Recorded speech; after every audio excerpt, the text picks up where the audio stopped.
Je suis arrivé à Fort Benning pour suivre une formation de base 2 jours après mon 18e anniversaire. J'étais la 4e génération de militaires dans notre famille et, naturellement, on attendait de moi que je sois le meilleur, comme mes ancêtres. Mais dès le premier jour, rien ne me réussissait, alors que les autres semblaient tout réussir sans effort. Notre instructeur de drill, le sergent-chef Reynolds, a particulièrement souligné mes difficultés lors des exercices de tir. Les autres recrues atteignaient la cible avec une précision acceptable, mais mes tirs partaient dans tous les sens. « Cible Walker !» a crié le sergent-chef Reynolds. Sa voix a coupé le bruit des coups de feu qui résonnaient dans mes oreilles.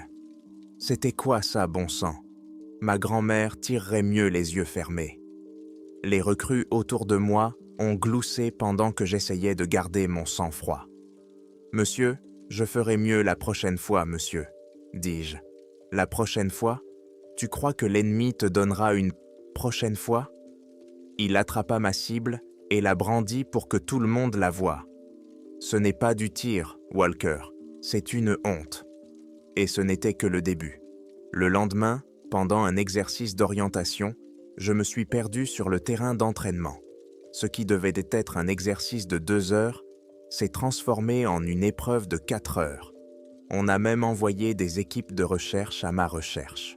« Regardez qui a enfin décidé de nous rejoindre », a déclaré le sergent-chef Reynolds lorsque j'ai été ramené au camp. « Vous vous êtes encore perdu, Walker ?»« Oui, monsieur, » ai-je répondu. Mais des jambes me faisaient mal et mon uniforme était couvert de boue après avoir erré dans les bois. « Je pense que tu as besoin d'un nouveau nom. » Il m'a lentement contourné et s'est arrêté juste devant moi. « Bot, parce que tu ne sais manifestement pas t'en servir. » Il s'est tourné vers les autres. « À partir de maintenant, il s'appelle Bots Walker. » Le surnom colla immédiatement. À l'heure du dîner, plus personne ne m'appelait James. La nuit, dans la caserne, quand tout le monde fut endormi, je sortis la photo que je cachais dans mon casier. 4 hommes en uniforme militaire se tenaient côte à côte. Mon arrière-grand-père de la Première Guerre mondiale, mon grand-père de la Seconde Guerre mondiale, mon père de la tempête du désert et mon frère Marc en uniforme d'apparat lors de la remise des diplômes. Tous regardaient droit devant eux, l'air sérieux, avec leurs médailles sur la poitrine. Tous portaient fièrement le nom de Walker. Dans la lumière tamisée, j'ai passé mon doigt sur leur visage. C'est ce que j'étais censé devenir. C'est cet héritage que j'étais censé perpétuer. Mais pour l'instant, tout ce que j'avais accompli, c'était de devenir la risée de ma famille. La permission pour le week-end était à la fois un soulagement et une nouvelle source d'inquiétude. Rentrer à la maison signifiait échapper à la discipline et aux critiques constantes du sergent-chef Reynolds. Mais cela signifiait aussi revoir mon père. Notre maison à Norfolk n'avait pas changé. Les mêmes accessoires navals au mur, les mêmes de parquet cirés, la même sensation de froideur et de formalité partout. Mon père m'a accueilli à la porte, avec une poignée de main ferme, au lieu d'une accolade. « Tu as maigri » dit-il en détournant le regard de mon visage vers mes chaussures. « La nourriture n'est pas très bonne, monsieur, » répondis-je, reprenant l'habitude de m'adresser à lui de manière formelle. Il acquiesça et me fit entrer dans la maison. Ma mère m'embrassa brièvement avant de s'excuser et de partir préparer le dîner. Dans le salon, mon père se servit un whisky et s'assit dans un fauteuil en cuir. « Marc a appelé hier », dit-il avec une fierté évidente dans la voix. Il était le meilleur de sa classe en matière de formation tactique avancée. Son commandant dit qu'il n'a jamais vu quelqu'un assimiler aussi rapidement la matière. J'ai hoché la tête, ne sachant pas quelle réponse il attendait. « Comment se passe ta formation ?» a-t-il demandé, même si le ton de sa voix indiquait qu'il s'agissait d'une simple formalité. « Ce n'est pas facile, ai-je avoué, ne voulant pas mentir, mais ne voulant pas non plus le décevoir davantage. Je m'en sors bien au cours de survie. L'instructeur m'a dit que j'avais de bons instincts en matière de gestion des ressources. Mon père hocha une fois la tête, puis changea de sujet. Le fils des Johnson, qui habite dans notre rue, s'est engagé dans la marine. Son père dit qu'il envisage de suivre des cours d'officier. C'était tout. Ma petite victoire fut saluée d'un hochement de tête, puis aussitôt oubliée. Nous avons passé le reste de la soirée à discuter de la stratégie navale en mer de Chine méridionale, un sujet sur lequel, comme mon père le savait, je n'avais rien à dire. Le lendemain matin, la maison s'est soudainement animée. Marc est arrivé sans prévenir. Il a jeté son sac de voyage dans l'entrée et a crié « Il y a quelqu'un pour un soldat affamé ».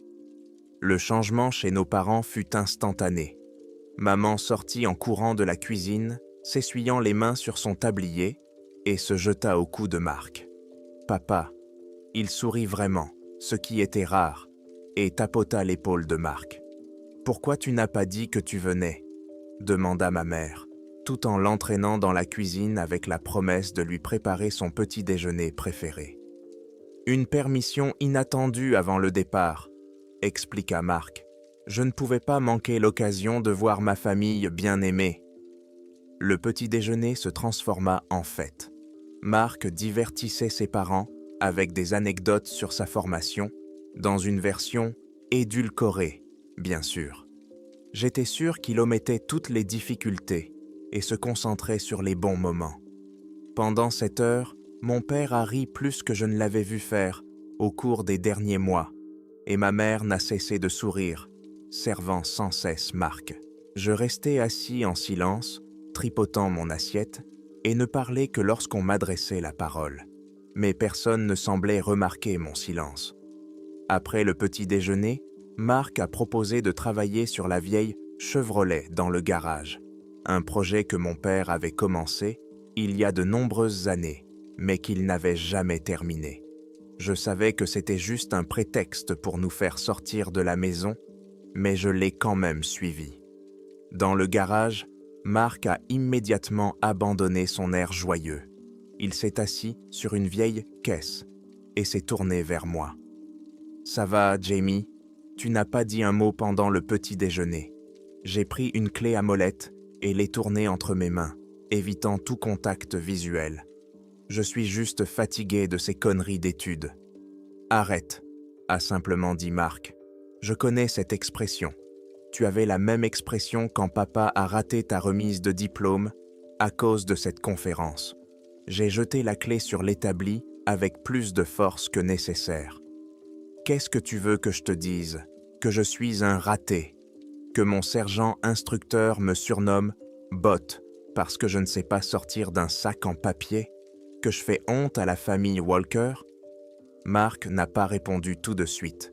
Quand j'ai enfin croisé son regard, j'ai vu la même fermeté que chez notre père, mais sans jugement. « Tu essayes d'être notre père », a-t-il fini par dire. « Ou moi, ou une combinaison de tous les Walker qui nous ont précédés. C'est là ton problème. » Qu'est-ce que ça veut dire ? Marc se leva et s'essuya les mains sur son jean. Ça veut dire que tu es tellement occupé à essayer d'être quelqu'un d'autre que tu n'essaies même pas de comprendre qui tu es et ce dans quoi tu excelles. Apparemment, je ne suis bon à rien en ce qui concerne l'armée, murmurai-je. Ce n'est pas vrai, dit Marc. Tu l'as dit toi-même au dîner. Tu es doué pour la survie. Ton père n'y a pas prêté attention parce que ce n'est pas aussi impressionnant que le tir ou le combat au corps à corps. Mais c'est une compétence précieuse. Je haussai les épaules, peu convaincu. Écoute, continua Marc, je ne suis pas doué pour tout naturellement. Dans certains domaines, j'ai dû travailler 2 fois plus dur que les autres. Mais j'ai arrêté d'essayer d'être comme mon père ou mon grand-père, et j'ai commencé à découvrir mes points forts. Une fois que j'ai fait ça, le reste est devenu plus facile. Il a pris une clé à douille et me l'a tendue. Trouve ta propre voie, Jamie. Arrête d'essayer de suivre celle des autres. Nous avons passé le reste de la journée à bricoler la Chevrolet, à discuter de tout et de rien, en évitant le sujet de son prochain départ et de mes problèmes actuels. C'était l'état le plus normal dans lequel je me trouvais depuis mon enrôlement. 2 semaines plus tard, de retour à Fort Benning, j'ai reçu un message de Mark. « Tu te souviens de ce que je t'ai dit? Trouve ta propre voie. » C'est tout. Aucun détail sur sa destination, ni sur la date de son retour.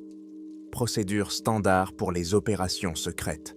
J'ai rangé mon téléphone et j'ai regardé autour de moi dans la caserne.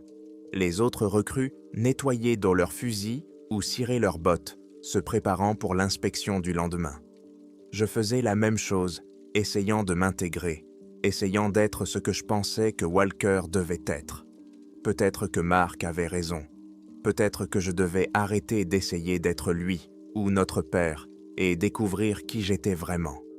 L'instructeur de survie avait loué ma capacité à trouver des plantes comestibles et à construire un abri avec un minimum de matériaux. C'était peut-être par là qu'il fallait commencer. J'ai sorti mon carnet et j'ai commencé à prendre des notes sur la tâche d'entraînement du lendemain, en me concentrant non pas sur ce que je pensais que le sergent-chef Reynolds voulait voir, mais sur ce que je savais pouvoir offrir. À ce moment-là, je ne savais pas encore que je ne reverrais plus jamais Mark, du moins pas le frère dont je me souvenais dans le garage de notre père. Je ne pouvais pas savoir que ces paroles prendraient un tout autre sens dans les mois à venir, ni que la recherche de ma propre voie me mènerait dans des endroits où aucun Walker n'était encore allé. Je ne savais qu'une chose. Pour la première fois depuis mon arrivée à Fort Benning, j'avais enfin le sentiment d'avoir trouvé ma voie. Après 3 mois d'entraînement de base, j'avais enfin trouvé un domaine dans lequel je n'étais pas complètement novice. Alors que la plupart des autres recrues râlaient pendant les exercices de survie, je m'y suis accroché. Évidemment, Walker était le seul à avoir allumé un feu sans allumette, a déclaré le sergent-chef Reynolds au groupe lors de notre évaluation en milieu sauvage. Son ton trahissait son étonnement, tout comme celui des autres. Les autres recrues m'ont regardé avec un mélange de respect, réticent et d'irritation. Je gardais un visage neutre, ne voulant pas paraître suffisant à cause de cette petite victoire. Plus tard dans la journée, Reynolds m'a regardé construire un abri en utilisant uniquement des branches de tombée et une bâche.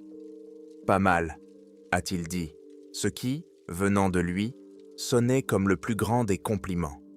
Ces moments de compétence ont rendu le reste de la formation plus supportable. Je trébuchais encore pendant les exercices de combat et j'avais l'air maladroit, alors que tous les autres se déplaçaient avec aisance pendant les exercices d'orientation. Je continuais à me tromper de direction, ce qui me valait des regards désapprobateurs de la part de Reynolds. « Tu es toujours à la hauteur de ton surnom, Bots », disait-il chaque fois que je sortais de la forêt au mauvais point de contrôle. Cela ne me dérangeait plus autant. Le conseil de Mark était resté gravé dans mon esprit. « Concentre-toi sur ce que tu fais bien, et le reste suivra. » Je me suis donc plongé dans les techniques de survie, me portant volontaire pour suivre une formation supplémentaire en milieu sauvage dès que j'en avais l'occasion. Ce n'était pas quelque chose dont mon père se serait vanté lors de dîners mondains, mais c'était mon truc. Nous étions en plein milieu d'un exercice nocturne lorsque tout a basculé. J'étais allongé à plat ventre dans la boue, attendant le signal pour attaquer une position ennemie simulée. L'air sentait la terre humide et la poudre des cartouches à blanc. Il avait plu toute la soirée, trempant mon uniforme. À quelques mètres de moi, partiellement caché par un camion, se tenaient 2 instructeurs. Ils parlaient à voix basse, mais dans le silence de la nuit, leurs paroles me parvenaient. « Tu as entendu parler du fils de Walker ?» demanda l'un d'eux. « Celui qui est dans les forces spéciales. »« Oui, ça s'est mal passé, » répondit l'autre. « Toute l'équipe était tombée dans une embuscade. Il paraît qu'il n'y a aucun survivant. Merde, quel dommage. Ce gamin avait du potentiel. » J'ai retenu mon souffle. Il devait en parler de quelqu'un d'autre, d'un autre Walker dont le fils était dans les forces spéciales. Ça ne pouvait pas être Mark.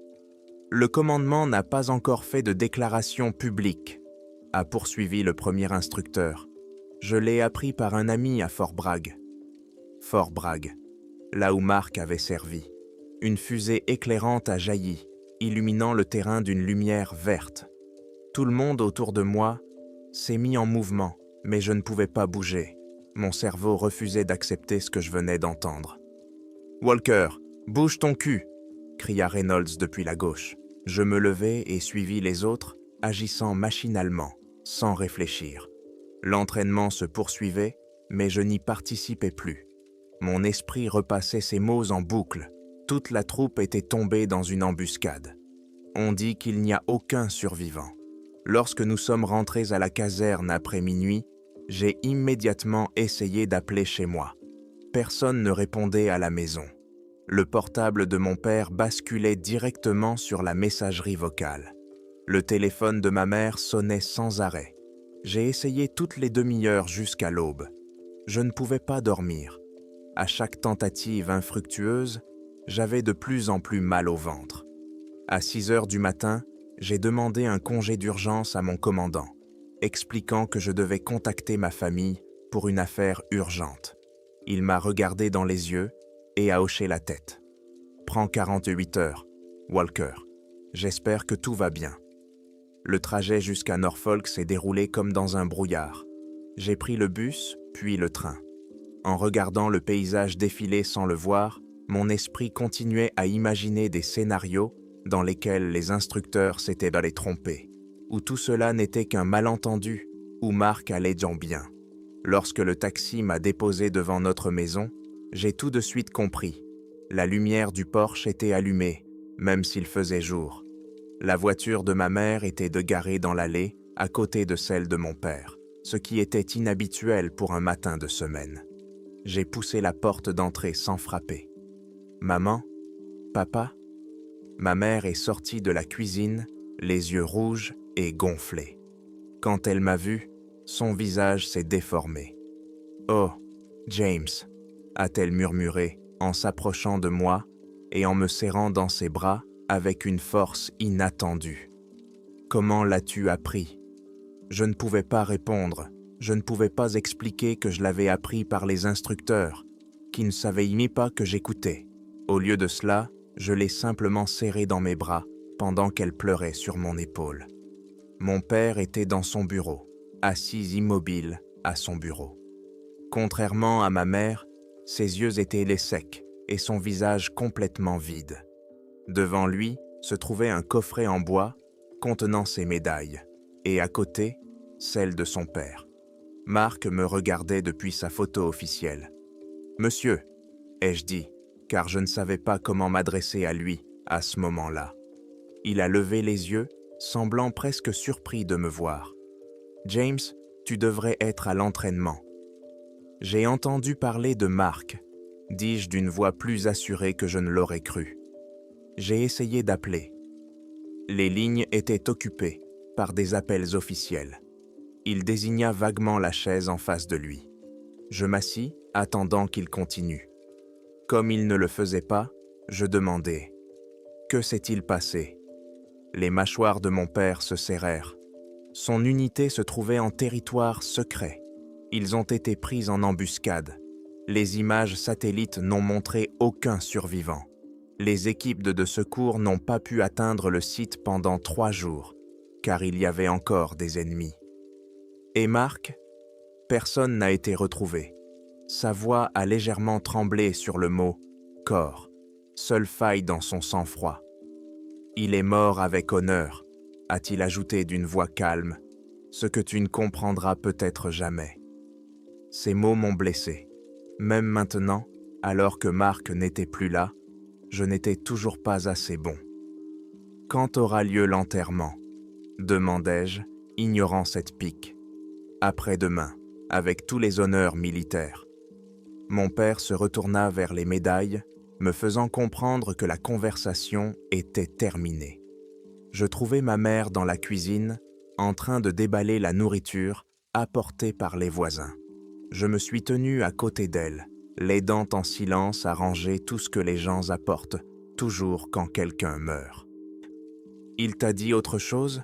m'a-t-elle demandé après quelques minutes de silence. « Seulement à propos de l'embuscade, qu'il n'y avait pas de corps. » Elle a hoché la tête. « Il était comme ça depuis que les officiers sont venus. Il ne parle pas, il ne pleure pas. Il reste assis avec ses médailles. » Elle m'a tendu une pile d'assiettes. Il aimait tellement Marc. Une pensée tacite s'était restée suspendue entre nous, plus qu'il ne m'a jamais aimé. J'ai passé la nuit dans ma chambre d'enfant, entouré de posters d'avions militaires et de photos encadrées où l'on voyait mon frère et moi. Sur l'une d'elles, Marc était en uniforme de cérémonie lors de la remise des diplômes, me serrant dans ses bras. Son sourire était large et sincère.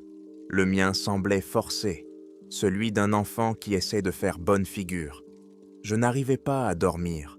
Au lieu de cela, je regardais le plafond en repensant au dernier conseil de Marc. Trouve ta propre voie. Cesse d'essayer d'être quelqu'un d'autre. Les funérailles se sont déroulées exactement comme on pouvait s'y attendre dans une famille de militaires. Un cercueil vide, recouvert du drapeau américain, des rangées d'officiers en uniforme au garde-à-vous, le crépitement des fusils tirant une salve d'honneur.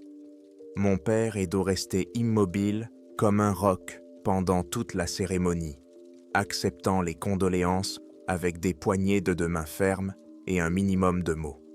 Je me tenais à côté de lui, imitant sa posture et son expression faciale, même si je me sentais vide à l'intérieur.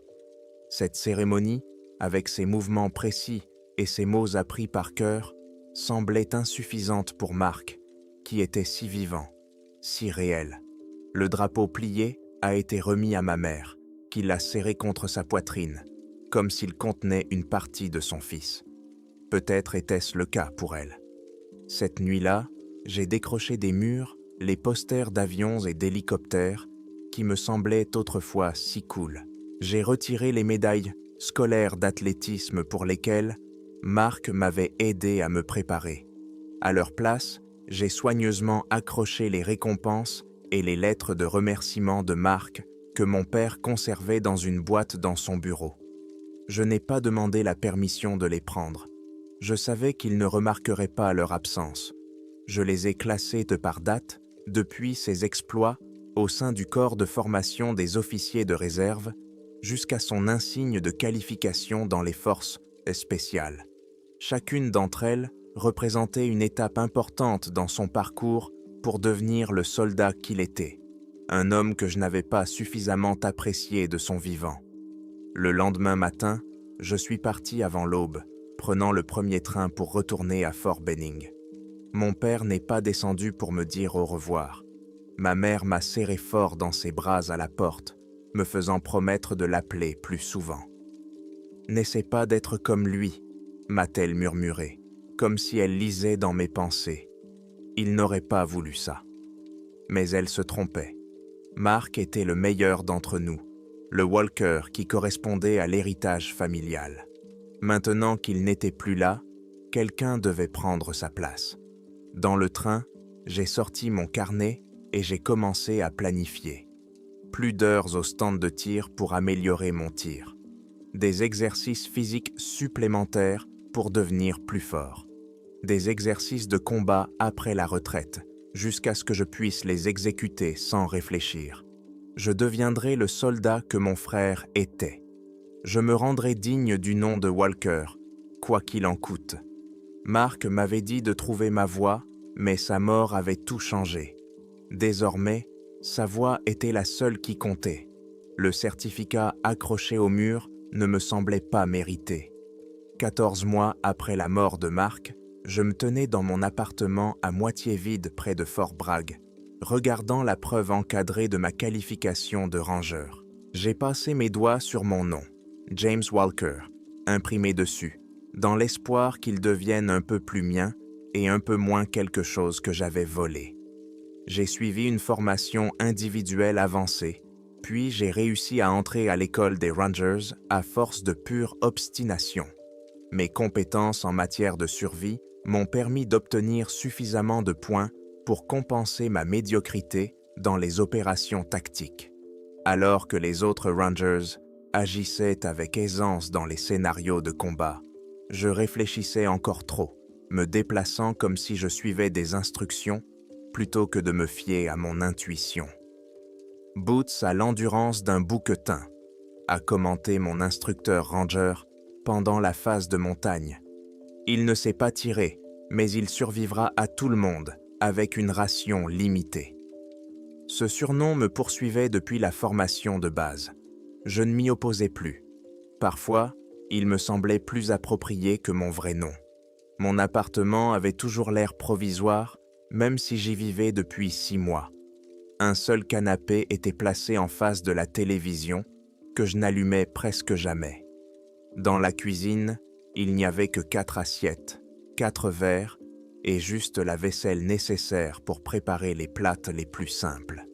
Dans la chambre, il n'y avait qu'un lit et une commode. Pas de photos, sauf une. Marc en grande tenue, avec un sourire confiant et léger, comme je n'en ai jamais eu. On frappa à la porte à 7 heures pile. J'ouvris et vis un caporal que je ne reconnus pas. Il tenait une enveloppe. « Spécialiste Walker ?» demanda-t-il, bien qu'il sût manifestement qui j'étais. « Oui. »« Ordre, monsieur. Vous devez vous présenter au général Harris à 9 heures pile. » Il me tendit l'enveloppe. « L'adresse est à l'intérieur. Le transport est organisé. » Le caporal partit sans attendre de réponse. Je refermai la porte et ouvris l'enveloppe où je trouvai une seule feuille contenant les informations essentielles. Les coordonnées, l'heure et les exigences en matière d'habilitation. Aucune explication sur la mission, aucune estimation de sa durée, juste l'ordre de me présenter. Je préparai un petit sac avec le strict nécessaire, supposant que l'équipement plus spécifique me serait fourni si nécessaire. La discipline militaire était devenue automatique pour moi. Je pouvais être prêt à partir n'importe où en 15 minutes. Une autre habitude que j'avais prise après la mort de Marc. Toujours prêt, toujours concentré.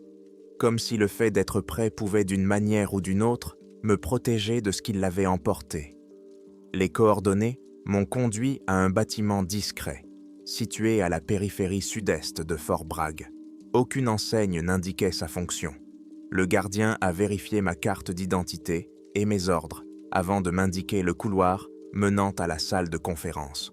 Lorsque je suis entré, 11 personnes étaient assises autour d'une longue table. La plupart avaient le même regard, curieux mais professionnel. Je n'ai reconnu personne, ce qui semblait être intentionnel. Nous étions tous des étrangers, rassemblés à partir de différentes divisions. Le général Harris est entré à 9 heures pile. Nous nous sommes mis au garde à vous jusqu'à ce qu'il nous fasse signe de nous asseoir. « Messieurs, » a-t-il commencé sans préambule, « ce que je vais vous révéler est classé secret de niveau 4. Rien ne doit sortir de cette pièce. » Il alluma l'écran mural sur lequel apparurent des images satellites de l'Arctique. Le paysage blanc était parsemé de taches sombres d'eau libre. C'est la nouvelle Terre, dans le Grand Nord, russe. Il y a 14 mois, nos services de renseignement ont détecté une activité inhabituelle dans cette région. Il a agrandi l'image d'une zone spécifique. Un sous-marin soviétique de classe Typhon équipé d'ogives nucléaires.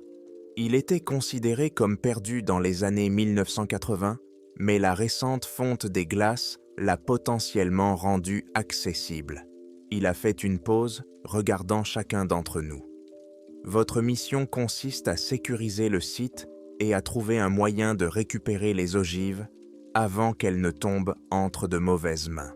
Les Russes nous ont accordé un accès limité dans le cadre du traité sur les armes nucléaires, mais nous ne pensons pas qu'ils nous disent tout ce qui se passe là-bas. Je me suis agité sur ma chaise. Pour les Rangers, cela n'avait aucun sens. « Monsieur, » ai-je dit en levant légèrement la main, « cela ne conviendrait-il pas mieux aux forces spéciales navales ou aux sapeurs ?» Plusieurs têtes se sont tournées vers moi, surprise par la question. Le général Harris m'a fixé du regard. « Spécialiste Walker, c'est bien ça ?» Il n'attendit pas ma confirmation. « Nous avons besoin de personnes capables de survivre dans des conditions extrêmes tout en restant opérationnelles. La marine se chargera directement de l'extraction. Une fois la zone sécurisée, votre équipe assurera le soutien au sol. » Son explication semblait incomplète, mais j'acquiesçais quand même. Poursuivre les questions du général n'aurait rien donné de bon. « Vous décollez dans 3 jours. L'équipement spécialisé pour le froid vous sera remis demain. Vous pouvez y aller. » La brusquerie du briefing nous a fait échanger des regards perplexes en sortant. Personne n'a dit un mot avant que nous soyons dans la rue.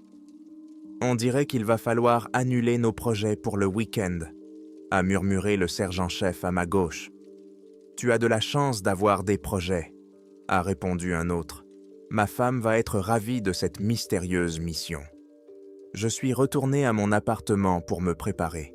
Les 2 jours suivants ont été consacrés à vérifier mon équipement et à rafraîchir mes compétences en matière de survie dans le froid.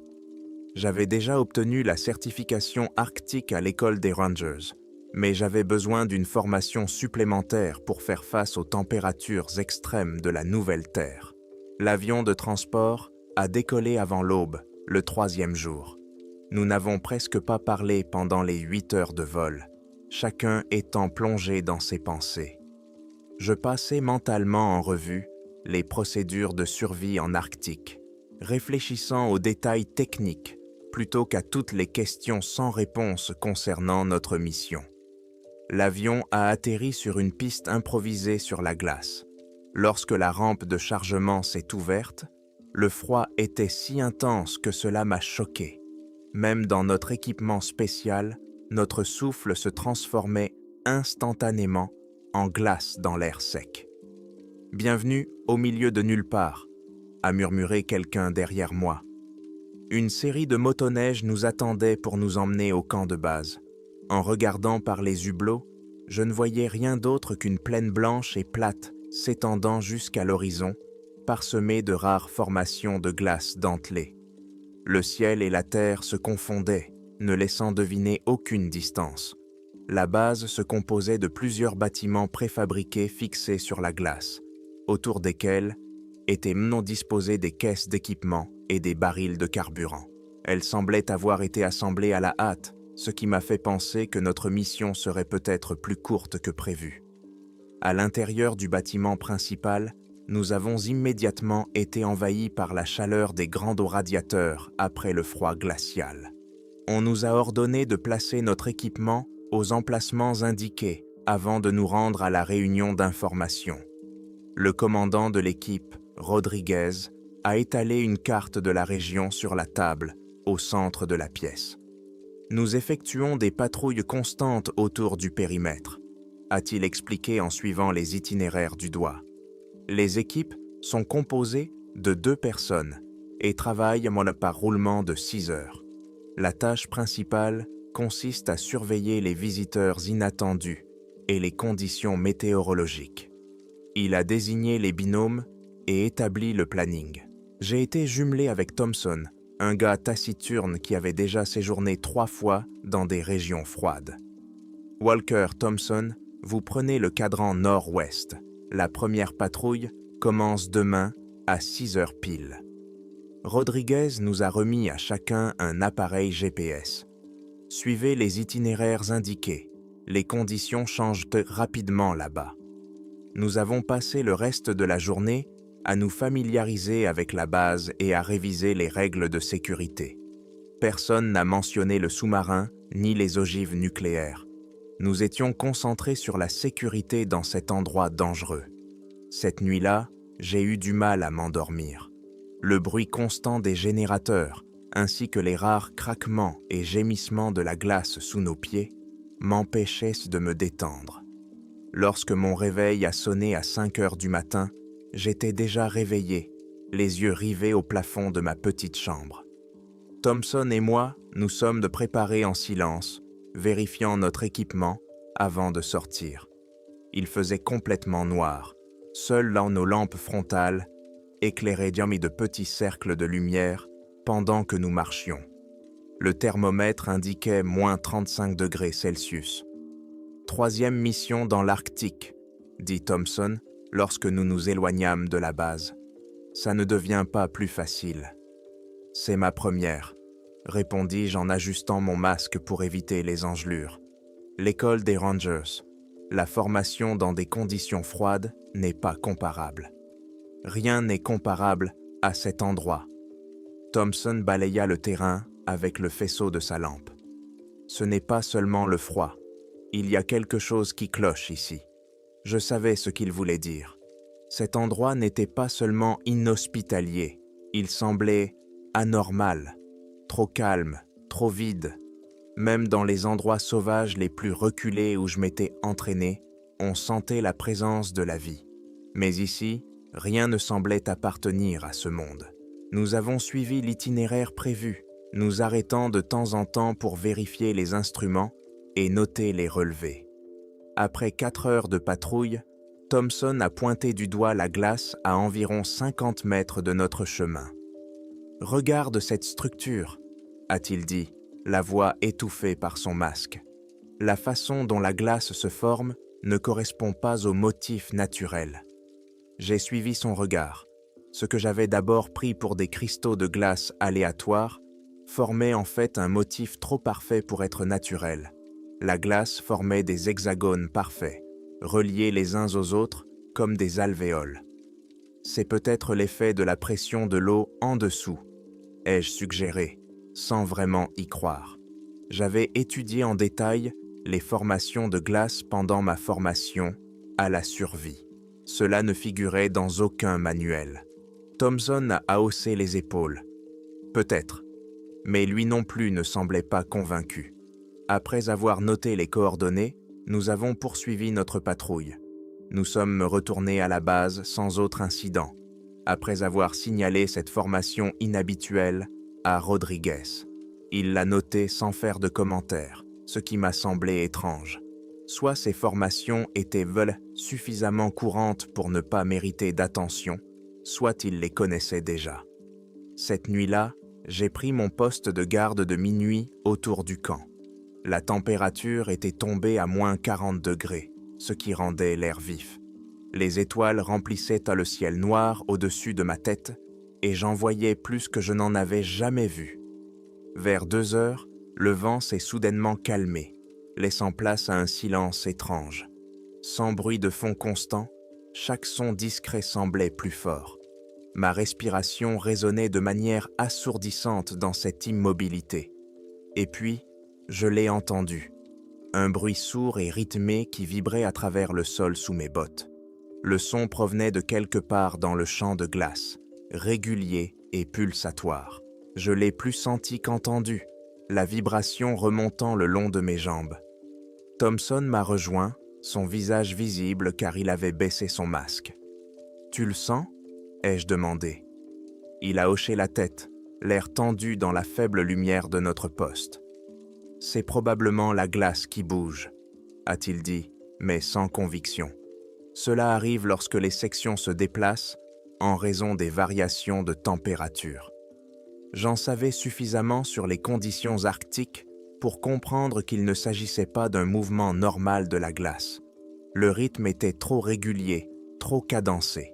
Mais j'ai quand même acquiescé, acceptant son explication, car je ne voulais pas penser à ce que cela pouvait être d'autre.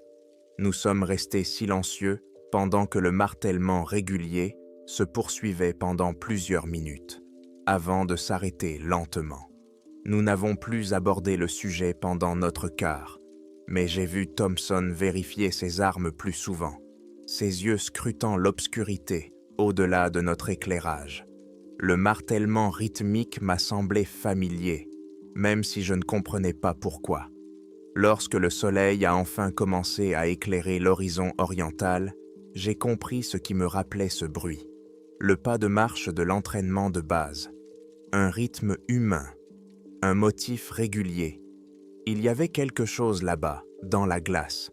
Nous savions tous les deux que ce n'était pas simplement le froid qui nous jouait des tours. Peu importe ce que c'est, a dit Thompson. Une semaine après notre arrivée à Novaya Zemlya, le paysage blanc infini a commencé à ressembler à une prison. Chaque itinéraire de patrouille est devenu familier à en devenir ennuyeux. Les mêmes de formation glacées, le même espace vide à perte de vue. Mais quelque chose avait changé à la base même. Je l'ai remarqué le premier. Dans l'attente des communications, les opérateurs radio, qui auparavant se détendaient entre deux transmissions, étaient désormais assis bien droits à leur poste, leur casque bien enfoncé sur la tête. Ils cessaient de parler dès que quelqu'un entrait. Du jour au lendemain, des caisses d'équipements que je n'avais jamais vues auparavant étaient apparues, avec des codes de classification supérieurs à mon niveau d'autorisation. Dans la zone réservée aux officiers, l'activité battait son plein à des heures inhabituelles. À 2 reprises, je suis passé devant le bureau improvisé du général Harris après minuit, et j'ai vu que la lumière était toujours allumée et que des voix se parlaient à voix basse derrière la porte fermée. Il n'y avait pas d'annonce officielle, mais tout le monde sentait la tension monter.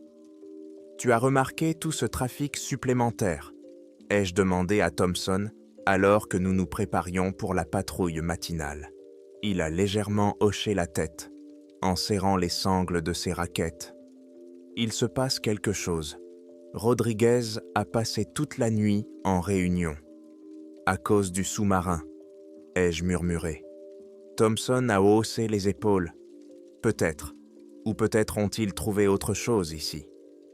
À 6 heures, nous nous sommes réunis pour le briefing matinal. Rodriguez avait l'air fatigué, avec des cernes sous les yeux. Il a attendu que tout le monde s'assoie avant de prendre la parole. « Nous avons un problème », commença-t-il d'un ton délibérément maîtrisé.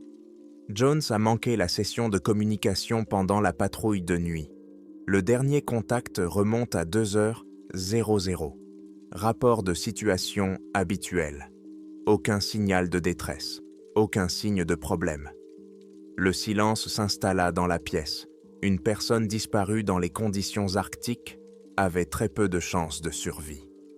Davis, son partenaire de patrouille, est revenu à la base à 5h00, comme prévu, pensant que Jones avait déjà fait son rapport. Ils se sont séparés pour couvrir une plus grande zone, ce qui est une violation directe du protocole. Davis regardait ses mains, la mâchoire serrée. Le commandement a autorisé des opérations de recherche à grande échelle. Nous allons nous répartir en équipes et couvrir le dernier itinéraire connu de Jones, plus un rayon de 2 miles.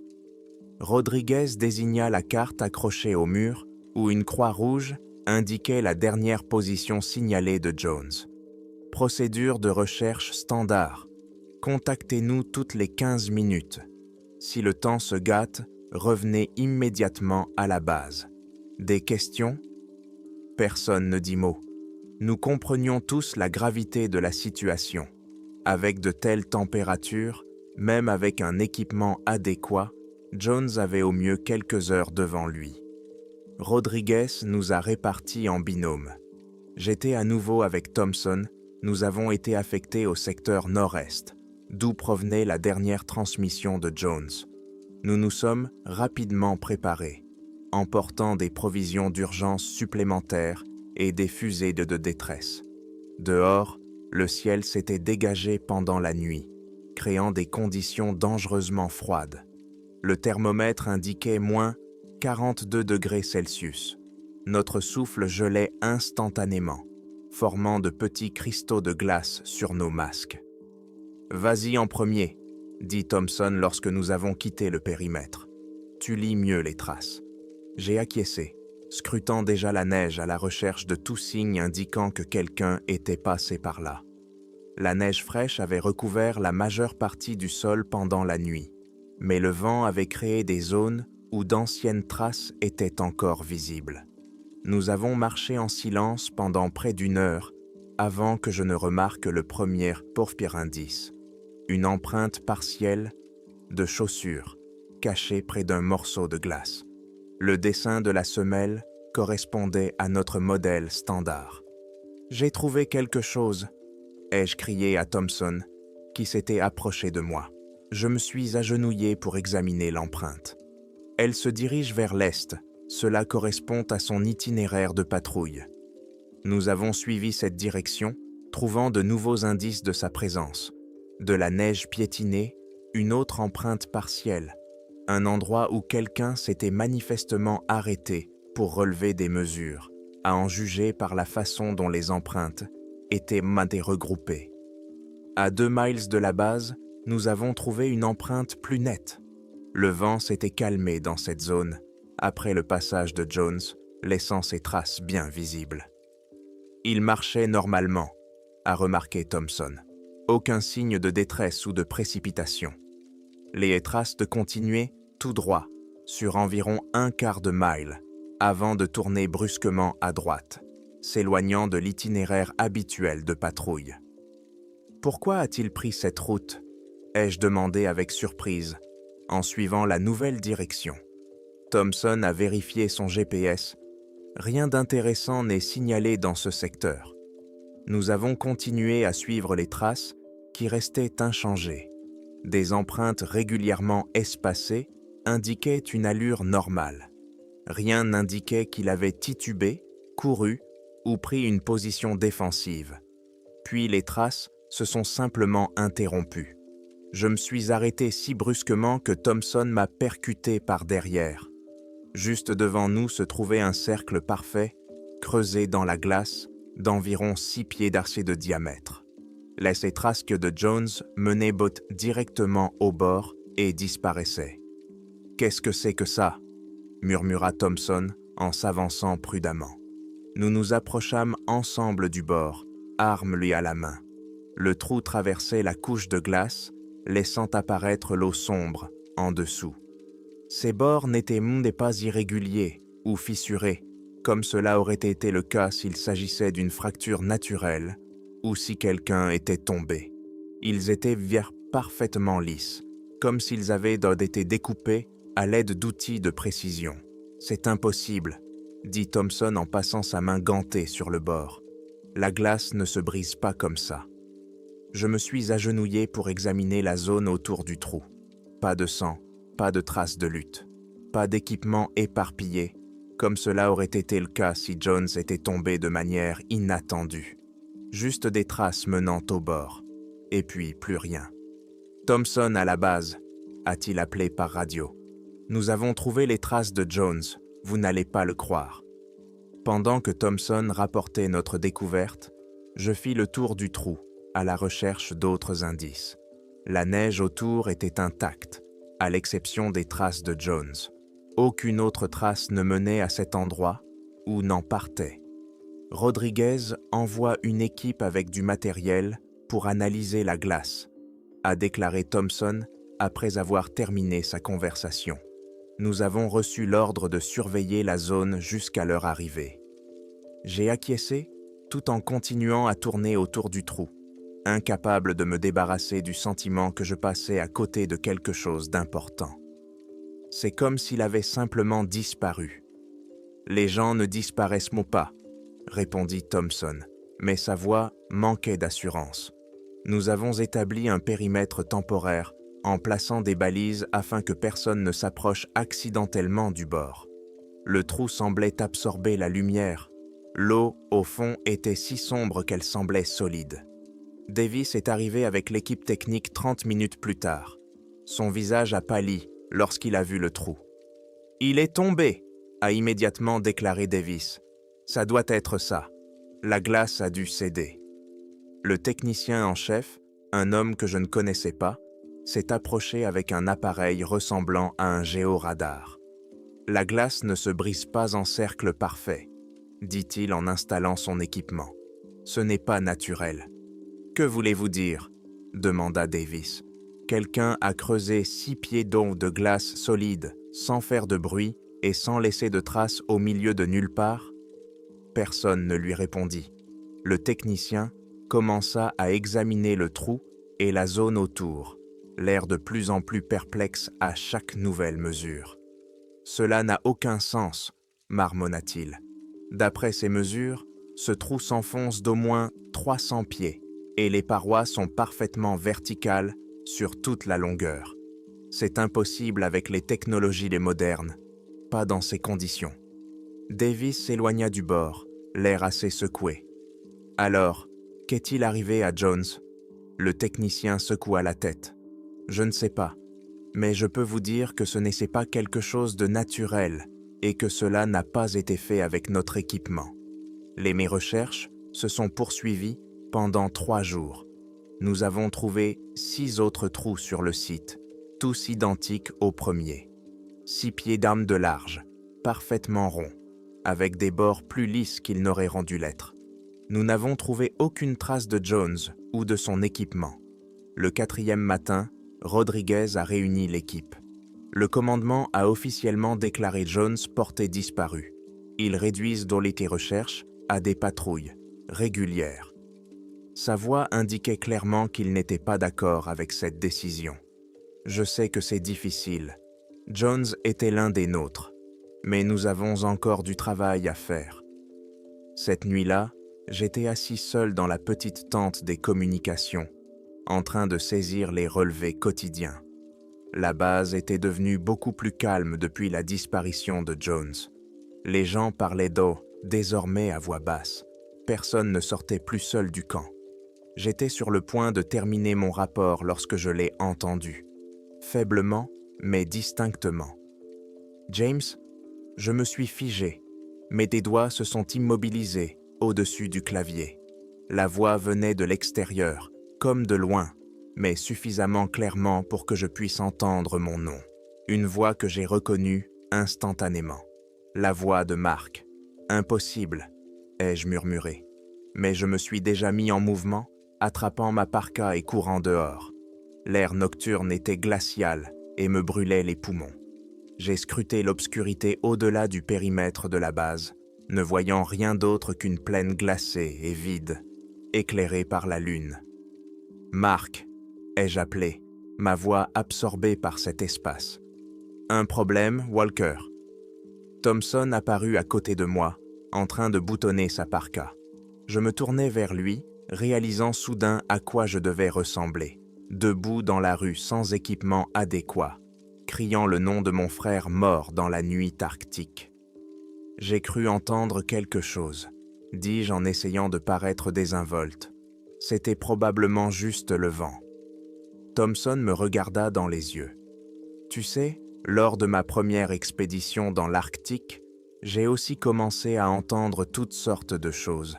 La voix de ma petite amie qui m'appelait depuis les champs de glace. L'isolement et le froid peuvent vous jouer des tours. Je sais. J'ai hoché la tête, reconnaissant de cette explication. Les hallucinations dues au stress sont courantes dans des conditions extrêmes. C'est dans les manuels. Exactement. Thompson semblait soulagé que je ne le contredise pas. Repose-toi, Walker. Tu en fais trop depuis la disparition de Jones. Je l'ai laissé croire qu'il m'avait convaincu. Je suis retourné dans ma tente et je me suis allongé sur ma couchette sans me déshabiller. Je n'arrivais pas à dormir. Je savais ce qu'étaient dans les hallucinations dues au stress. Des impressions floues, des sons étranges qui disparaissaient quand on essayait de se concentrer dessus. C'était différent, c'était net, distinct, réel. La nuit suivante, je me suis porté volontaire pour la ronde de minuit, désireux de rester seul dehors dans le calme et l'obscurité. Il faisait encore plus froid et je sentais le froid pénétrant tandis que je faisais le tour du terrain. Et là, je l'ai entendu à nouveau, plus fort cette fois, provenant de quelque part derrière le périmètre est. « Ils te mentent, Jamie, ils te mentent !» Mon surnom d'enfance, que seul Mark utilisait.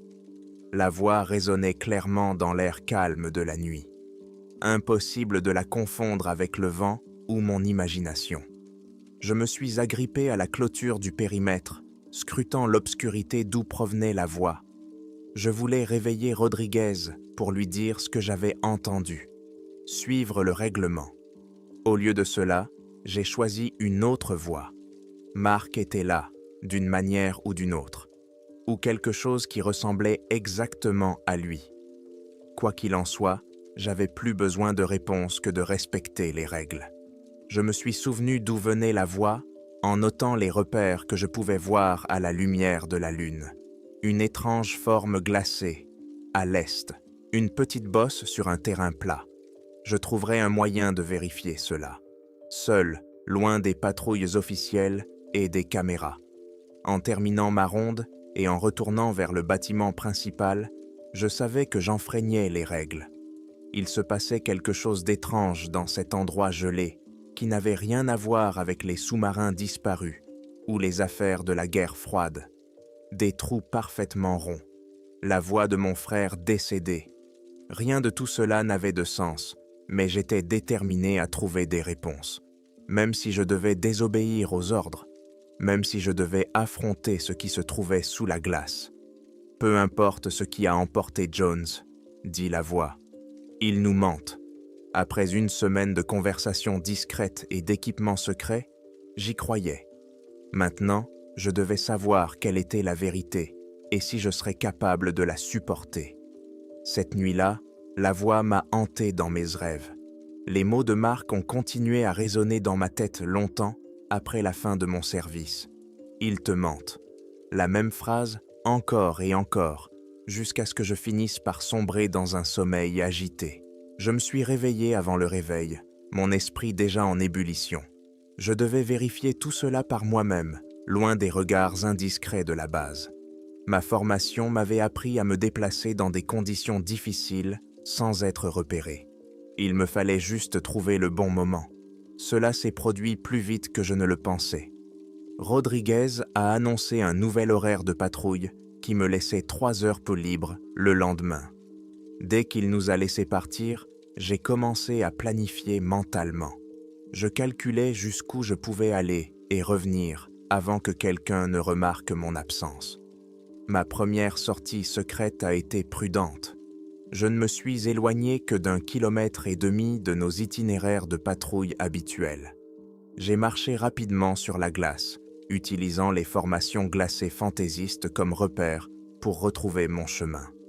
Il faisait terriblement froid, malgré toutes mes couches de vêtements. Mais j'ai continué à marcher, poussé par quelque chose que je ne pouvais pas vraiment expliquer. Je n'ai rien vu de particulier jusqu'à ce que je m'apprête à faire demi-tour. C'est alors que je l'ai remarqué. Des cristaux de glace qui formaient un motif qui m'a figé sur place. Ils n'étaient pas chaotiques comme la glace habituelle. Ces cristaux formaient des hexagones parfaits, reliés entre eux pour former un réseau. Je me suis agenouillé pour les examiner de plus près, touchant leurs bords incroyablement tranchants avec mon gant. Le motif s'étendait sur environ 6 mètres, comme si quelque chose sous la glace l'avait fait pousser ainsi. J'ai pris des photos avec mon téléphone avant de repartir. Je suis arrivé à la base juste au début de mon prochain quart de travail. Après le succès de ma première sortie, personne ne m'a demandé où j'étais. Les sorties d'hommes suivantes ont été plus faciles. Chaque fois que j'avais une longue pause, que je terminais ma patrouille plus tôt, ou que je changeais de car avec Thompson, je m'échappais discrètement pour explorer des endroits plus éloignés de la base. Et à chaque fois, je trouvais des formations de glace de plus en plus étranges.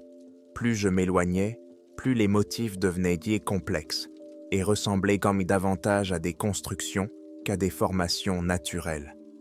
Après 2 semaines de ces expéditions secrètes, je suis tombé sur quelque chose de vraiment étrange. À 5 miles au nord-est de la base, j'ai découvert une ligne de trous dans la glace, exactement comme celle où Jones avait disparu. 6 trous ronds, aux bords parfaitement lisses, alignés en ligne droite. J'ai regardé où ils pointaient et j'ai vu une crête saillante à l'horizon plat. J'ai commencé un journal, notant tout avec des annotations et des croquis. Je l'ai caché dans un sac étanche, glissé dans mon équipement de secours, où personne ne penserait à regarder. Une partie de moi savait que je devais signaler ma découverte. Mais une autre partie, celle qui entendait la voix de Mark, savait que j'avais besoin de plus de preuves avant que quelqu'un ne me croie. Le plus étrange s'est produit au cours de la 3e semaine de mes recherches. J'examinais un autre motif cristallin, lorsque j'ai regardé ma montre pour voir combien de temps il me restait. L'aiguille des secondes tournait à l'envers. Je l'ai fixée, pensant que j'avais des hallucinations. Mais là, l'aiguille des minutes a également commencé à reculer, comme si le temps s'était inversé. J'ai vérifié mon téléphone. Il était déchargé alors que je l'avais complètement rechargé avant de partir. Quand je suis revenu à la base, ma montre s'était remise toute seule, indiquant la même heure que celle de la salle de contrôle. J'ai vérifié ce phénomène étrange à plusieurs reprises lors de mes sorties suivantes. Chaque fois que je m'éloignais d'environ 3 miles de la base, ma montre commençait à tourner à l'envers. Plus je m'éloignais, plus cela devenait perceptible. Mais à mon retour à la base, l'heure était tout à fait normale. C'était comme si ces zones étaient rendées soumises à une anomalie temporelle. Toutes ces expéditions secrètes ont commencé à m'épuiser. J'avais des cernes sous les yeux. Mes mains tremblaient légèrement pendant les réunions matinales. La nourriture n'avait plus de goût. J'étais de plus en plus fatigué. Rodriguez m'a pris à part après une matinée particulièrement difficile où j'ai failli m'endormir pendant le briefing. « Walker, tu as mauvaise mine ?» m'a-t-il dit en plissant les yeux pour examiner mon visage. « Les médecins disent que ton dernier examen a révélé une hypertension et des signes de manque de sommeil.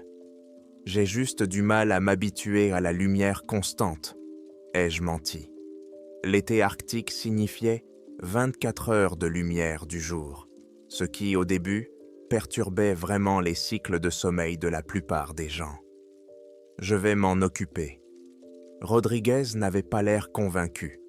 Je devrais peut-être vous retirer des patrouilles pendant quelques jours pour vous permettre de vous reposer. J'ai senti une vague de panique m'envahir. Sans mes fonctions de patrouilleur, je n'aurais plus la possibilité de mener mes recherches. Ce n'est pas nécessaire, monsieur. En fait, j'aimerais me porter volontaire pour faire des heures supplémentaires. L'attente des communications a besoin d'aide pour cataloguer les données météorologiques. Je m'en occuperai.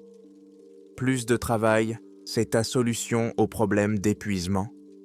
Il haussa les sourcils, surpris. Être occupé m'aide à mieux dormir, répondis-je, ce qui n'était pas tout à fait faux. L'épuisement physique chassait parfois les cauchemars qui me tourmentaient depuis mon arrivée. Il m'étudia un instant avant d'acquiescer à contre-cœur. Très bien, mais si ton prochain examen médical révèle les mêmes problèmes, je te mettrai en congé obligatoire. C'est clair? Tout à fait clair, monsieur. Ces responsabilités supplémentaires constituaient en fait la meilleure couverture pour mes recherches. La confiance accrue dont je jouissais me donnait plus de liberté pour me déplacer dans la base sans susciter de questions inutiles. Et l'accès aux journaux de communication m'aidait à déterminer le meilleur moment pour m'éclipser discrètement. 3 jours plus tard, j'étais en patrouille officielle avec Thompson et Davis lorsque nous avons fait une découverte inattendue. Notre itinéraire nous a conduits dans un secteur inexploré du cadran Est, où la glace déplacée avait mis à nu du matériel partiellement enfoui dans la neige. Du matériel soviétique, a déclaré Thompson en s'agenouillant à côté de ce qui ressemblait à un patin de traîneau. De la vieille école. Nous avons creusé plus profondément et avons trouvé une cachette contenant des provisions bien conservées d'eau par le froid, des outils, du matériel de cuisine, des instruments scientifiques et, mieux encore, une mallette étanche contenant des journaux. Les inscriptions en russe et les étoiles rouges sur l'équipement confirmaient durement les dires de Thompson. Cet équipement appartenait à une expédition soviétique. « Vérifie les dates », dis-je en essuyant la glace sur la couverture d'un des journaux. « 1983 », a lu Thompson en feuilletant les pages. « Je ne peux rien comprendre sans traducteur. » Davis a pris l'un des journaux et l'a regardé avec scepticisme. Probablement juste une autre mission scientifique ratée. Les Soviétiques ont perdu des dizaines d'équipes ici pendant la guerre froide. Je jetai un œil par-dessus son épaule tandis qu'il tournait les pages, et fus immédiatement pris de nausée. Parmi le texte russe se trouvaient des dessins détaillés, des croquis de créatures aux membres étranges et flexibles, dotés d'articulations supplémentaires. L'un des dessins représentait des mains avec un nombre excessif de doigts, y compris ce qui semblait être des pouces doubles. L'artiste les avait dessinés sortant de trous ronds dans la glace, exactement comme ceux dans lesquels Jones avait disparu. « C'est quoi ce bordel ?» marmonna Davis en tournant la page qui était remplie de dessins similaires. « Des hallucinations dues à la beau fièvre des cabanes, supposa Thompson, bien que sa voix ne trahisse aucune certitude. Ces des types sont probablement coincés ici depuis trop longtemps. Alors ils commencent à halluciner. Peut-être, dit Davis en refermant rapidement le journal, comme si son contenu le mettait mal à l'aise. Ou peut-être sont-ils simplement de mauvais dessinateurs. Je ne dis rien, mais je fus vraiment effrayé lorsque je reconnus ces créatures. Elles ressemblaient exactement aux silhouettes de mes rêves depuis mon arrivée en Nouvelle-Terre. De longs membres fins, courbés selon des angles étranges, trop d'articulations, des mains avec des doigts en trop. Je pensais que ce n'étaient rien que des rêves dus au stress après la disparition de Jones, et ces étranges trous dans la glace. Maintenant, je n'en étais plus si sûr. Nous avons pris les journaux et l'équipement pour les ramener à la base. Le général Harris a immédiatement classé tout cela secret et a fait appel à quelqu'un qui connaissait le russe pour traduire le texte. Les journaux ont été envoyés dans la zone fermée du centre de commandement, et nous avons reçu l'ordre strict de ne parler à personne de ce que nous avions trouvé. Cette nuit-là a été la plus froide depuis notre arrivée. La température est tombée à moins 55 degrés Celsius. Il faisait si froid que même les générateurs ont eu des problèmes.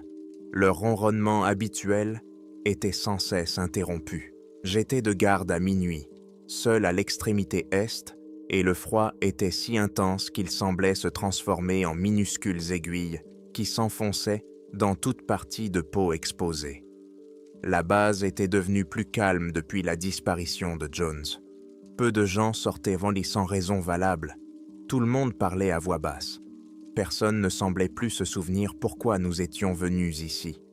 Quelque chose à propos d'un sous-marin perdu avec des ogives nucléaires.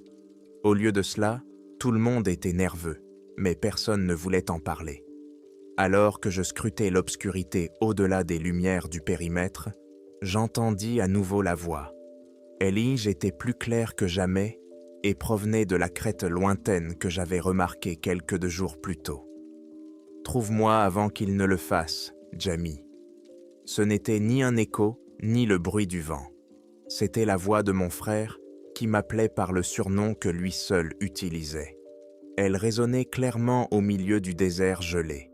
Je me suis agrippé à la barrière, regardant dans la direction d'où venait le son. Je distinguais à peine la crête dans la lumière de la lune. Il m'aurait fallu au moins une journée pour m'y rendre. Y aller signifiait abandonner mon poste, désobéir aux ordres et risquer un tribunal militaire, ou pire encore. Mais Mark était là, ou quelque chose qui ressemblait exactement à lui. Quoi qu'il en soit, j'avais plus besoin de réponse que de respecter les règles. Les magazines soviétiques, les étranges formations glacées, les trous alignés en une ligne parfaite pointant vers cette crête. Tout cela devait être lié. J'ai pris ma décision en terminant mon quart et en me dirigeant vers ma chambre. Demain, j'irai vers la voie. Quoi qu'il arrive, je trouverai ce qui m'attend sur cette crête, même si cela signifie que je ne reviendrai pas à la base. Allongé sur ma couchette, les yeux fixés au plafond, je prenais toute la mesure de la gravité de ma décision. Une partie de moi pensait que c'était peut-être ce qui était arrivé à Jones.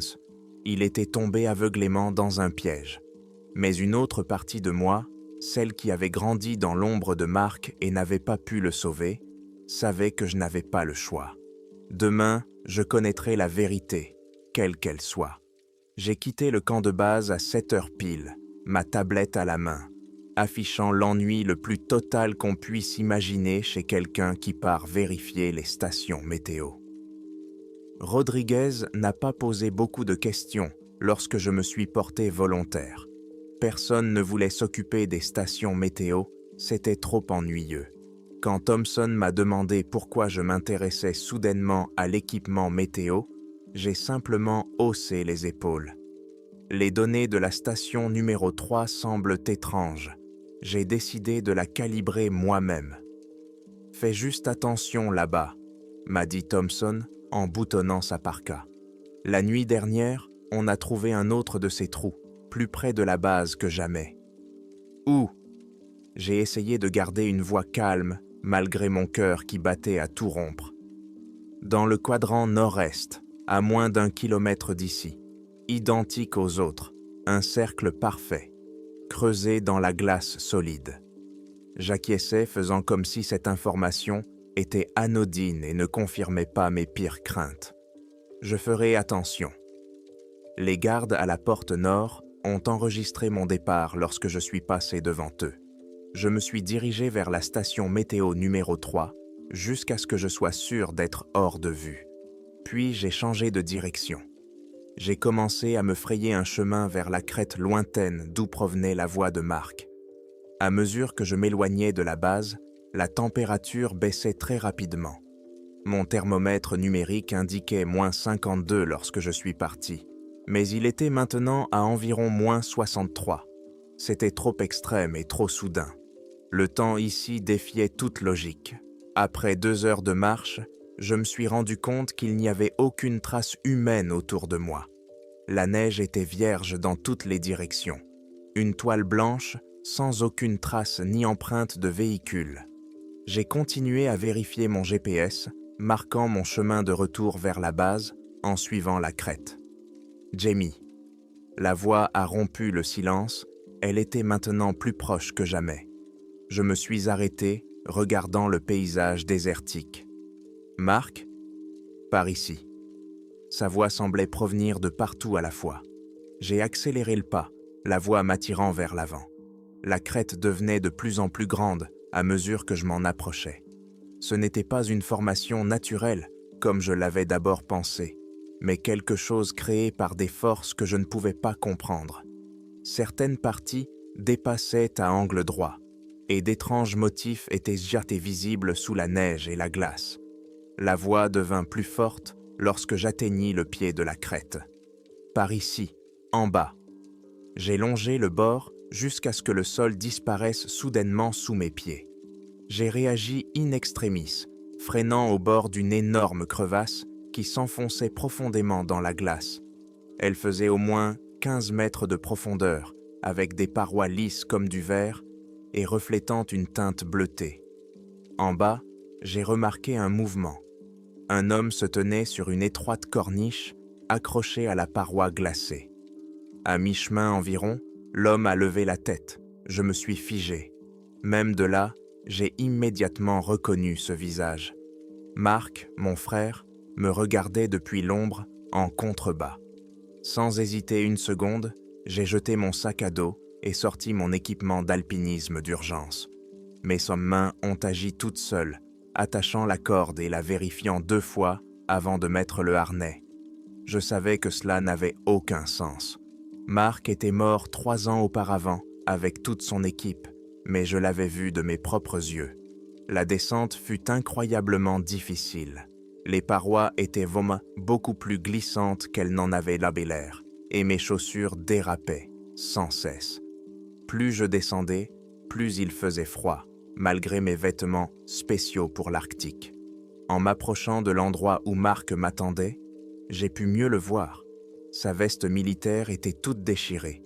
Il ne bougeait pas du tout. Seule sa tête me suivait pendant que je descendais. Quelque chose dans sa posture me semblait anormal, mais je ne pouvais pas dire exactement quoi depuis l'endroit où je me trouvais. « Mark !» l'appelai-je en arrivant à sa hauteur et en m'agrippant à une étroite corniche. « Comment as-tu survécu? Qu'est-il arrivé à ton escouade ?» Mon frère se tourna complètement vers moi et j'en eus le souffle coupé. Ses mains serraient d'eau la glace avec une force surhumaine. des mains sur lesquelles il y avait 2 pouces supplémentaires parfaitement formés. Ses membres se pliaient à des angles auxquels aucune articulation humaine ne devrait se plier, avec un nombre excessif d'articulations entre l'épaule et le poignet, entre la cuisse et la cheville. Mais son visage, c'est son visage qui m'a brisé. Les yeux et la bouche de Mark étaient grossièrement cousus, avec un fil noir épais, semblable à du fil de pêche, et les coutures tirées de sa peau dans d'étranges grimaces. Et pourtant, d'une manière impossible, sa voix m'a atteint. Il reste peu de temps. Ils arrivent. Ses lèvres ne bougeaient pas sous les points de suture. Le son ne se propageait pas dans l'air. Sa voix est simplement apparue dans ma tête, aussi claire que s'il se tenait à côté de moi par une journée ensoleillée. « Que t'est-il arrivé ?» ai-je réussi à demander en l'aidant à changer de position sur la corniche glacée. Son corps bougeait comme une marionnette aux articulations superflues, se tordant d'une manière qui me donna la nausée. « Ils m'ont trouvé après l'embuscade, » dit Mark sans dire un mot. « Ce qui restait de moi. Ils ont besoin de modèles, de formes humaines à étudier. Mais ils ne comprennent pas complètement. » J'essayais de comprendre ses paroles, sous le choc et horrifié. Qui sont ils? Que signifie « modèle » ? Avant qu'il n'ait eu le temps de répondre, la glace sous nos pieds trembla.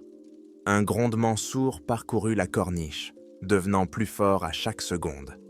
Mark leva brusquement les yeux, et je compris qu'il essayait de nous avertir, même avec ses yeux bandés. « Maintenant, ils savent alors que vous êtes ici, » dit-il. Ils attendaient. Les vibrations s'intensifièrent. Des éclats de glace nous tombèrent dessus, alors que quelque chose d'énorme bougeait sous nos pieds. La corniche se fendit, des fissures apparurent, juste sous nos pieds. « Il faut partir, » dis-je en tendant la main à mon frère. « Tu peux grimper, je vais t'aider. » C'est trop tard. La voix de Mark résonna dans mon esprit. Ils m'ont utilisé comme appât. La corniche glacée vola en éclats. À travers le tourbillon de fragments de glace, quelque chose surgit d'en bas. Un véritable cauchemar. La créature se redressa hors de l'eau. Un amas de membres brisés et d'une multitude d'yeux. Son corps défiait toute logique, avec une forme vaguement humaine au centre, mais des bras et des jambes qui dépassaient de partout. Chaque membre était étrangement courbé et se terminait par des mains avec un nombre variable de doigts. Des yeux recouvraient d'eux tout son corps, clignant des paupières indépendamment les uns des autres. Sa peau semblait transparente comme de la glace, mais bougeait comme si elle était vivante. Mark s'interposa entre moi et le monstre, se déplaçant à une vitesse incroyable. Son corps défiguré se prépara au combat. « Cours, Jamie !» ordonna-t-il mentalement. « Vers la corde. Je le retiendrai. »« Je ne peux pas t'abandonner, » protestai-je, même si chaque cellule de mon corps me criait de courir. « Je ne suis plus là, » dit Mark, et sa profonde tristesse me fut transmise d'une manière ou d'une autre, sans aucune expression sur son visage. Depuis de nombreuses années, ce n'est pas une vie. La créature s'avança. Ses mouvements étaient fluides, malgré la forme bizarre de son corps. Mark se jeta sur elle avec une force surhumaine, s'agrippant à ses nombreux bras. « Cours !» Sa voix mentale me frappa comme un coup physique. Ils m'ont utilisé comme appât. Je me suis enfin réveillé de mon état de choc et je me suis précipité vers la corde d'escalade, la saisissant à 2 mains. Derrière moi, Mark et la créature se battaient, enchevêtrés dans un enchevêtrement d'un nombre impossible de membres. J'ai commencé à grimper, me hissant avec mes labras, les muscles en feu. Sous moi, la glace craqua à nouveau. Les bruits de lutte furent remplacés par des bruits humides et glissants lorsque d'autres créatures émergèrent de la glace. Je grimpais plus vite, pris d'une panique qui me donnait une force que je ne me connaissais pas. Arrivé presque au sommet, je regardais en bas. Ce que je vis était horrible. Plusieurs créatures remplissaient désormais la fissure dans la glace où Mark et moi nous trouvions. Mon frère continuait de se battre, son corps étrange, résistant d'une manière ou d'une autre à ces créatures, mais elle l'avait encerclé. Alors que je regardais, il tourna son visage cousu vers moi, m'ayant trouvé d'une manière ou d'une autre, bien que ses yeux fussent cousus. « L'eau salée », dit sa voix dans mon esprit. « Elle est dans notre sang, Jamie. Elle l'a toujours été. » Je ne compris pas ces paroles, mais je n'avais pas le temps d'y réfléchir. Je me hissai sur la terre ferme, tombant un instant et essayant de reprendre mon souffle. La glace sous mes pieds trembla. Ils arrivaient. Paniqué, j'ai attrapé mon équipement, abandonnant tout ce qui n'était pas indispensable. Quelle que soit la créature terrifiante qui habitait cette crevasse glacée, elle se propageait. Je devais avertir la base. Je me suis mis à courir. La neige immaculée, qui semblait si belle quelques heures auparavant, semblait désormais jouer contre moi, rendant mes mouvements difficiles alors que je m'efforçais d'avancer. Derrière moi, j'entendais le craquement de la glace alors que de plus en plus de créatures remontaient à la surface. Leurs mouvements produisaient des sons horribles, des articulations qui craquaient, des corps qui glissaient et une respiration trop régulière, trop mécanique. La crête s'éloignait derrière moi tandis que je courais, mes poumons me faisant mal à cause de l'air froid. Mes pensées se bousculaient, le corps mutilé de Mark, les créatures sortant de la glace, l'avertissement concernant l'eau salée et le sang. Rien de tout cela n'avait de sens, mais tout semblait incroyablement important. Après ce qui m'a semblé être une éternité, j'ai aperçu la base au loin. Je me suis senti soulagé, jusqu'à ce que je réalise que quelque chose n'allait pas. Les lumières autour du périmètre clignotaient en rouge. C'était le signal d'évacuation. Lorsque je me suis approché de la clôture, des sirènes ont retenti dans tout le complexe. Les gens couraient entre les bâtiments, chargeant leurs affaires dans des voitures. Ils étaient déjà en train d'évacuer. J'ai atteint le bord de la base au moment où Rodriguez sortait en courant du centre de commandement, criant des ordres aux soldats. Il m'a vu et son visage a reflété son choc. « Walker, où diable étiez-vous » m'a-t-il demandé lorsque j'ai franchi la porte. « La station météo numéro 6 a signalé que tu n'étais toujours pas arrivé. » J'ouvris la bouche pour m'expliquer, pour l'avertir de ce que j'avais vu. Mais avant que je puisse parler, une nouvelle sirène retentit, plus aiguë, plus insistante que le signal d'évacuation. La radio de Rodriguez se mit à grésiller. Percée du périmètre dans les secteurs 7 à 9, plusieurs contacts non identifiés approchent du nord-est. Il m'a regardé, puis a regardé dans la direction d'où je venais. J'ai vu qu'il avait compris. Son expression s'est rapidement transformée en colère et en peur. « Qu'est-ce que tu as fait, Walker ?» demanda-t-il à voix basse. « Qu'as-tu trouvé là-bas » Mais il n'y avait pas le temps de répondre.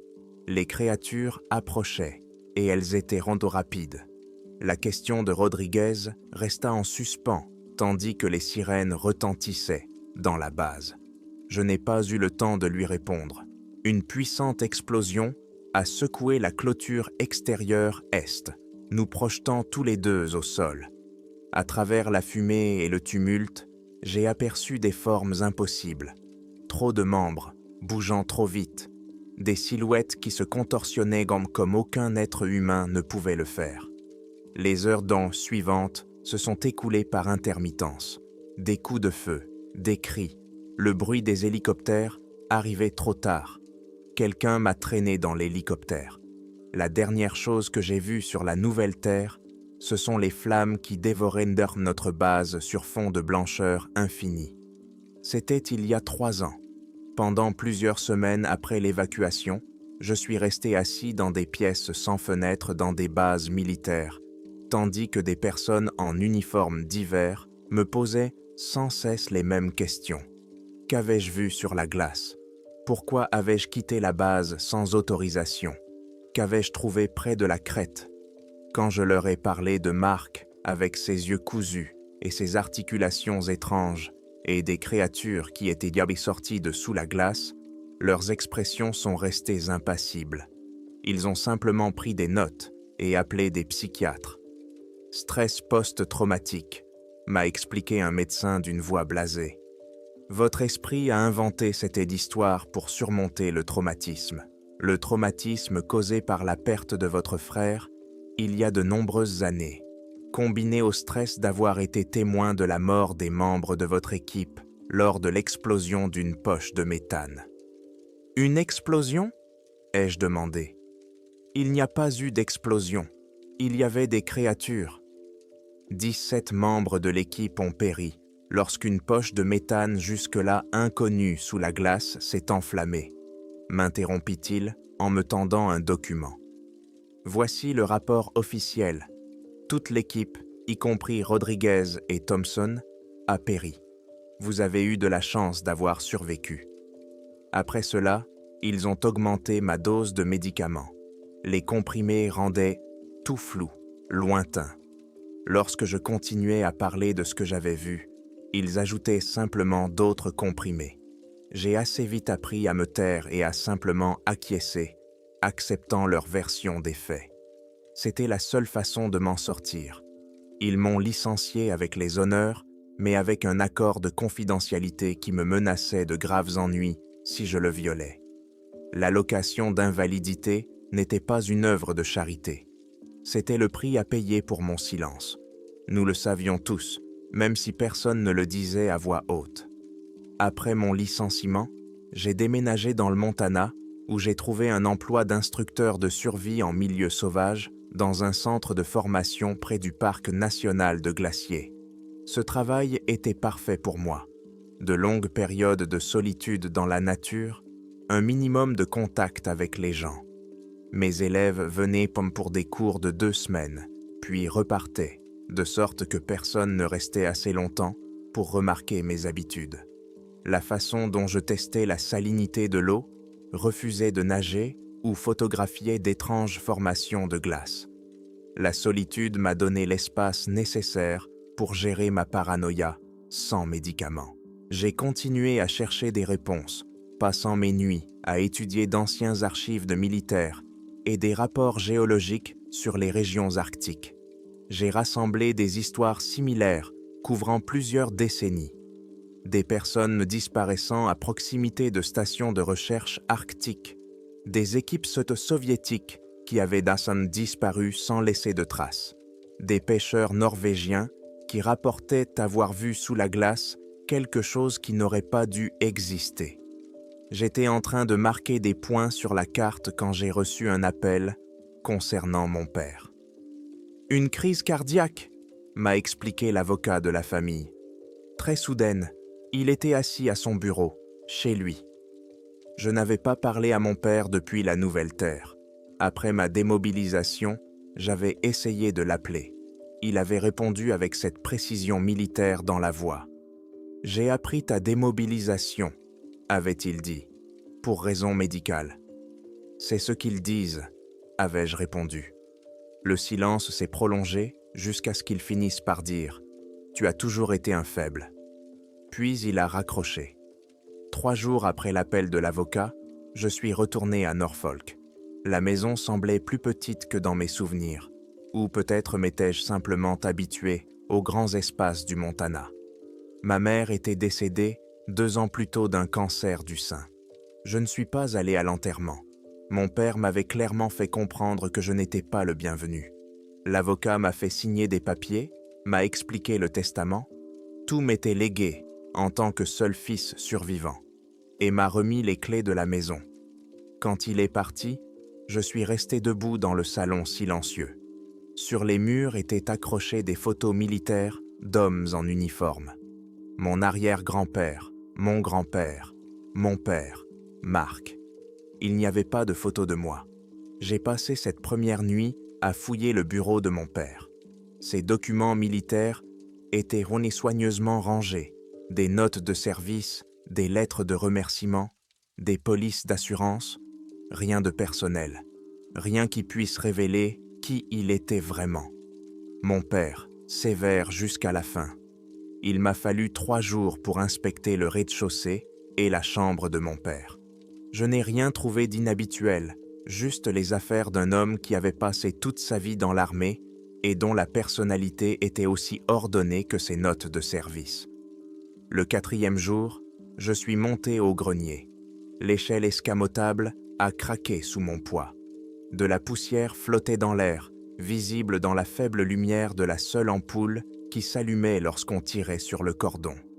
Le long des murs se trouvaient des cartons et de vieux meubles. Dans un coin, quelque chose a immédiatement attiré mon attention. Un coffre militaire avec l'inscription « Walker J.D. » sur le côté. Mon grand-père, Harold James Walker. Le coffre n'était pas fermé à clé, mais les charnières ont grincé lorsque j'ai soulevé le couvercle. À l'intérieur se trouvait ce à quoi je m'attendais. Un vieil uniforme avec des insignes de la Seconde Guerre mondiale, des médailles dans des vitrines, de vieilles photos de jeunes hommes en uniforme de campagne. Sous celle-ci, j'ai trouvé un journal relié en cuir contenant ce qui semblait être des notes quotidiennes de son service militaire. En feuilletant les vieilles pages, mon regard s'est posé sur une petite boîte métallique au fond du coffre.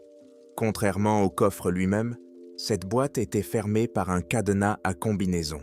J'ai essayé plusieurs combinaisons évidentes. La date de naissance de mon grand-père, ses numéros matricules, son anniversaire, avant que je ne réalise que les chiffres du cadenas correspondaient aux numéros figurant sur l'une de ces médailles militaires. La boîte s'est ouverte avec un léger clic. À l'intérieur se trouvait une pile de papier, vieux et fin. Au-dessus, il y avait une photo que j'ai d'abord prise pour un portrait de famille, jusqu'à ce que je la regarde de plus près. On y voyait mon père enfant, âgé d'une dizaine d'années, debout entre mon grand-père et ma grand-mère. À côté d'eux se tenait un homme que je n'avais jamais vu auparavant. Grand, avec la mâchoire de mon père et les yeux de mon grand-père, il ressemblait trait pour trait à un membre de notre famille. Mais ce sont ses mains qui m'ont bouleversé. On voyait clairement qu'il tenait mon jeune père par les épaules et chacune de ses mains avait 2 pouces parfaitement formés. J'ai retourné la photo. L'inscription décolorée disait « William, Martha, Harold et Robert. Noël 1947. Robert. Un oncle dont je n'avais jamais entendu parler de toute ma vie. En fouillant plus profondément dans la boîte, j'ai trouvé des dossiers médicaux provenant de l'hôpital psychiatrique militaire de Bethesda. Patient Robert Walker, admis en janvier 1953. Motif de l'hospitalisation, psychose aiguë après avoir participé à l'opération secrète Icebridge. Les dossiers d'admission faisaient état d'une anomalie physique grave et de beaux épisodes d'agressivité extrême provoqués par une immersion dans des solutions salines. Mais là mes mains tremblaient tandis que je poursuivais ma lecture. Les rapports médicaux documentaient les changements physiques progressifs qu'ils avaient observés pendant la détention de Robert. Les dossiers de 1955 mentionnaient le développement d'articulations supplémentaires dans les membres et des changements inhabituels de l'épiderme. La dernière note, datée de 1957, disait simplement « Le patient est décédé après avoir enfreint les conditions de détention et s'être immergé dans un bassin d'eau salée. » Sous ces notes se trouvait une lettre manuscrite. Le papier était désormais jaune et fin. J'ai reconnu l'écriture de mon grand-père grâce à son journal. « Ma chère Martha, les médecins m'assurent que William n'est pas porteur de ce gène. Mais j'ai vu comment il change lorsqu'il est en colère. L'incident avec le verre d'eau la semaine dernière, lorsque ses doigts se sont allongés. Il ne l'a pas remarqué, mais moi, oui. Nous ne devons jamais laisser les garçons s'approcher de l'eau salée. L'état de Robert a commencé après son expédition dans l'Arctique, lorsque l'eau salée a réveillé quelque chose qui sommeillait dans son organisme. J'ai arrangé l'entrée de William à l'école des officiers après son diplôme. l'excuse de la tradition familiale fonctionne plutôt bien. Le service militaire n'est pas seulement un devoir, c'est aussi une contrainte. Souviens-toi de cela si je ne suis pas là pour veiller au grain. Avec tout mon amour, Harold. Je posai la lettre, repassant dans ma tête les souvenirs qui prenaient désormais tout leur sens. La façon dont mon père avait insisté pour que ses fils embrassent une carrière militaire. Sa colère lorsque Marc avait brièvement envisagé d'aller à l'université plutôt qu'à l'académie. Cette étrange règle familiale qui nous interdisait de nager dans l'océan, alors que nous vivions à Norfolk. Le conseil de Marc de « trouver ma voie » prenait désormais un tout autre sens. Ma famille encourageait le service militaire de génération en génération. Non par patriotisme, mais par peur, en gardant notre ascendance dans un environnement contrôlé, en nous empêchant d'être confrontés à ce qui, ils le savaient, pouvait provoquer des changements. « L'eau salée », a dit Marc dans cette crevasse glacée. « Elle coule dans nos veines, Jamie. » J'ai regardé mes mains dans la lumière tamisée du grenier, en bougeant mes doigts. Des mains normales à 5 doigts, sans aucun signe de changement. Mais j'avais toujours suivi les règles familiales, sans même les connaître. Pas de navigation en mer, pas de service dans la marine. J'avais choisi l'armée, parce que cela faisait plaisir à mon père, sans jamais savoir qu'il m'avait poussé dans cette voie pour me protéger de la mer. Jusqu'à la nouvelle terre, jusqu'à la glace, jusqu'à ce que ce qui se cachait dans mon sang se réveille. Je remis soigneusement tout dans la boîte métallique, à l'exception de la photo de Robert, que je glissais dans ma poche. Puis je refermai le coffre, descendis l'escalier du grenier et me dirigeai vers le bureau de mon père. Les cartes que j'avais trouvées de plus tôt indiquaient où il avait servi, toujours sur la terre ferme. Je remarquai alors qu'il avait évité toute sa carrière, les affectations liées à l'eau. Sur son bureau se trouvait un verre de bourbon, qu'il n'avait pas fini. Je l'ai pris, j'ai regardé le contenu, puis je l'ai reposé sans le boire. À côté se trouvait une lettre du bureau des anciens combattants concernant mes prestations d'invalidité, qui lui avait été envoyée pour une raison quelconque. Il avait écrit un seul mot dessus. Honteux. Il était mort sans jamais savoir ce que j'avais vu sur la glace, sans savoir que j'avais découvert le secret de famille qu'il avait essayé de cacher toute sa vie.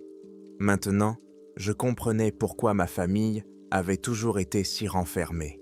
Ils ne suivaient pas simplement la tradition militaire. Ils essayaient de contrôler quelque chose en eux, craignant ce qu'ils pourraient pas devenir s'ils perdaient ce contrôle. Alors que la nuit tombait sur la maison silencieuse, je m'assis dans le fauteuil de mon père, pensant à tous ces secrets et à cette peur, comprenant enfin pourquoi on m'avait toujours poussé à ressembler aux hommes qui m'avaient précédé.